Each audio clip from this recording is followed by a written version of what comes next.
¿Qué es el EVA y cómo se calcula? Es un método de desempeño financiero para calcular el verdadero beneficio económico de una empresa.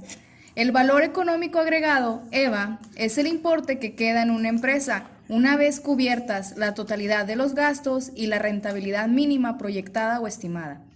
El EVA se compone de factores que determinan el valor económico como crecimiento, rentabilidad, capital de trabajo, costo de capital, impuestos y activos de largo plazo.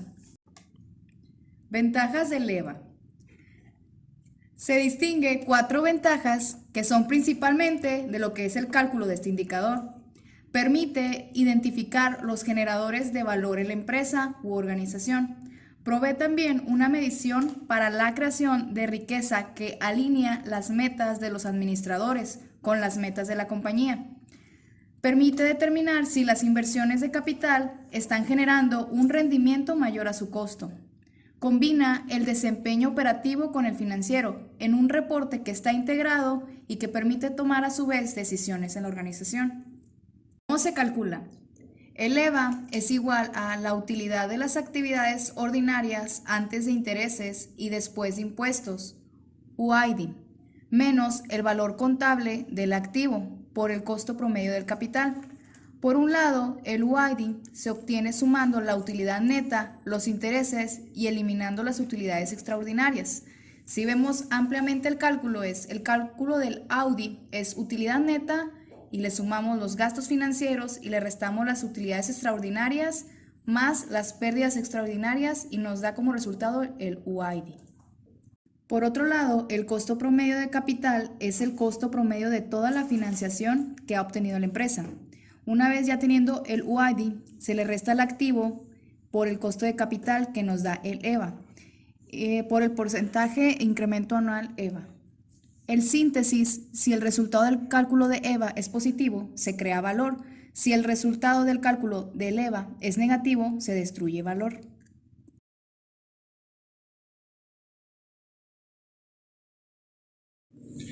Vamos a dar un pequeño ejemplo.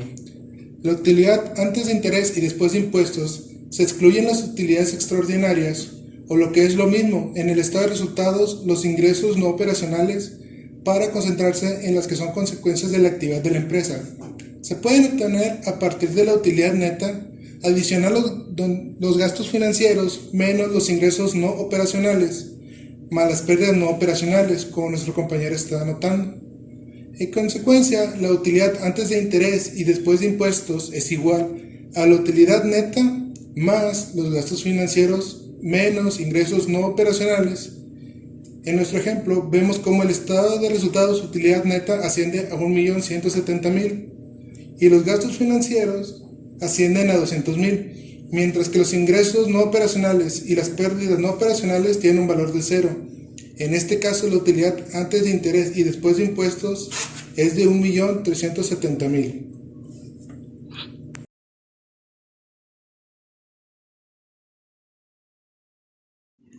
El segundo paso consiste en el cálculo del activo neto financiado. Para el cálculo del EVA, se requiere la presentación clara de los balances para que se pueda establecer la cantidad precisa de los recursos empleados por cada unidad de negocios en su proceso de generación de utilidades y flujo de caja. Los recursos que se emplean en la generación del valor económico son denominados activos netos de operación, es decir, los que directamente participan en la generación de utilidades operativas. Los activos netos financiados están conformados por el patrimonio y deuda costosa, que se compone de la deuda a corto y largo plazo. En nuestro ejemplo, la deuda a corto plazo asciende a 300.000, la deuda a largo plazo asciende a $500,000 y el patrimonio asciende a 3 millones. En consecuencia, el activo neto financiado asciende a 3.800.000. Es importante recordar que solo se tiene que tener en cuenta las obligaciones costosas, es decir, aquellas que estén generando un interés.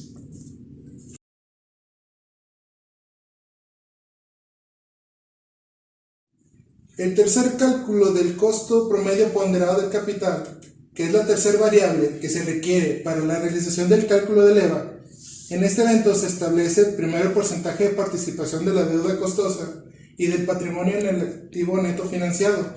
En nuestro ejemplo, la deuda de corto plazo y de largo plazo representan el 21.05% y el patrimonio corresponde al restante 78.95% del mismo.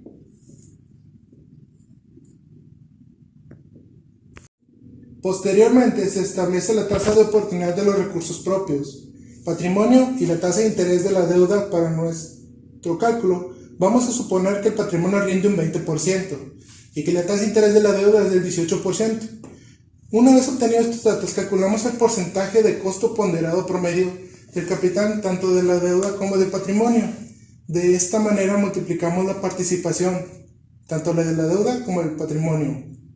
Y encontramos que el costo promedio ponderado del capital, sumando los siguientes resultados, es 3.78 por parte de la deuda y 15.79 por parte del patrimonio, obteniendo así un 19.58%, que es el que se usará para el cálculo.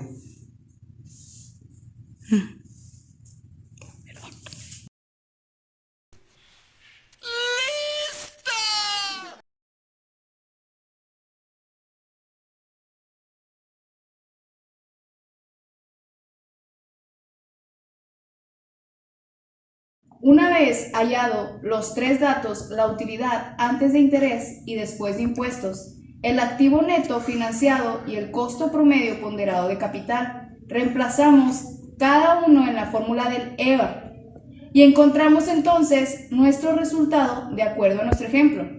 El EVA asciende a 625.998. Ahora bien, ¿qué nos indica este valor? La empresa, una vez pagados los gastos financieros y deducido el costo de oportunidad, nos genera un valor agregado de 625.998, por lo que podemos ver que la empresa está generando un valor agregado positivo.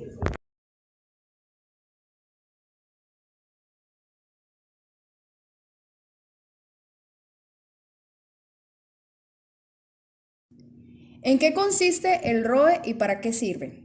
El objetivo de los accionistas o socios de cualquier empresa es, o al menos debería ser, obtener una rentabilidad de su inversión inicial superior a lo que podría obtener en cualquier otro producto, con un menor riesgo. De cualquier otra forma, al inversor le compensará mantener sus capitales líquidos o bien en productos financieros de menor o incluso nulo riesgo.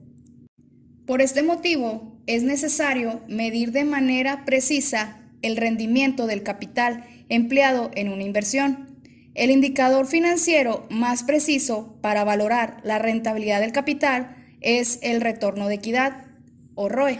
Este ratio mide el rendimiento que obtienen los accionistas de los fondos invertidos en la sociedad. ¿Qué quiere decir esto? El ROE trata de medir la capacidad que tiene la empresa de remunerar a sus accionistas.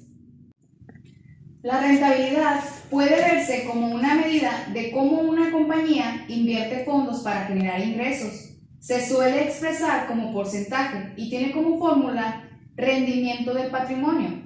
ROE es igual a utilidad neta sobre patrimonio, que si lo despejamos es igual a 280 entre 2000, que nos da 0.140, si lo pasamos a porcentaje, nos da el 14%.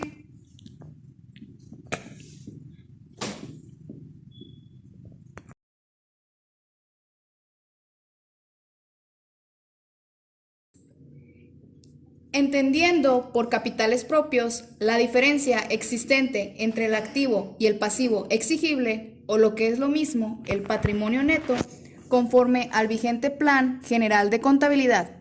Si bien de este patrimonio neto se deberían deducir los beneficios, puesto que estos también se integran dentro de dicha partida del balance, y obviamente no han sido aportados por los accionistas. El motivo principal que lleva a los financieros a utilizar este ratio es conocer cómo se están empleando los capitales de una empresa. Cuanto más alto sea el ROE, mayor será la rentabilidad de una empresa. Puede llegar a tener en función de los recursos propios que emplea para su financiación. En definitiva, el ROE mide la capacidad que tiene un peso de capital para proporcionar un cierto rendimiento dentro de la empresa. Aquí estamos a gusto, haciendo el proyecto. ¿Cuántos por cobrar?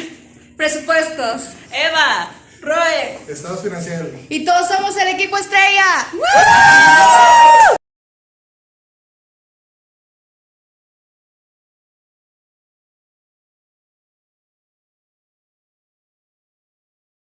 Iva.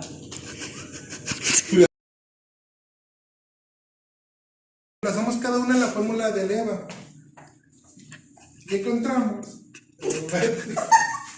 Pensando en la palabra EVA. Hay que dejar pensando en la palabra EVA.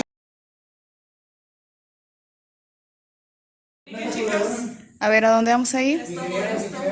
Por favor. Licenciado. ¿A dónde vamos a ir?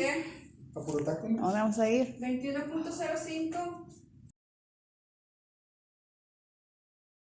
La rentabilidad puede verse como una medida de cómo una compañía invierte fondos para generar ingresos. Sellado los tres datos, la utilidad antes de interés y después de impuestos, olvídalo.